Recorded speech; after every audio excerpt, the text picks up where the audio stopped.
ఉల్లి చేసిన మేలు తల్లి చేయదు అని మనందరం వినున్నాం. మరి నిజంగా శరీరం లోపల ఆరోగ్యానికి ఉల్లి ఉపయోగపడుతుందో లేదో గానండి, జుట్టుకు మాత్రం భలే ఉపయోగపడుతుందట. ఉల్లిపాయ ముక్కలు కట్ చేసి ప్రతి కూరలోనూ వేస్తుంటాం కదా, అట్లాగే ప్రతిరోజు ఉల్లిపాయని కాస్త గ్రైండ్ చేసి పేస్ట్ చేయండి. ఆ ఉల్లి పేస్ట్ని మాడుకు బాగా పట్టించండి.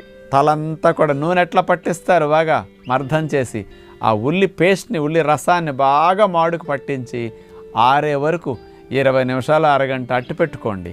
చక్కగా తలస్నానం చేయండి. జుట్టు కుదుళ్ళు హెల్దీగా అవటానికి, జుట్టు ఊడినా తిరిగి రావటానికి, జుట్టు గ్రోత్ బాగుండటానికి, జుట్టు కుదుళ్ళకి రక్త ప్రసరణ వ్యవస్థ బాగా పెరగటానికి అన్ని రకాలుగా ఉపయోగపడుతుంది అన్నమాట.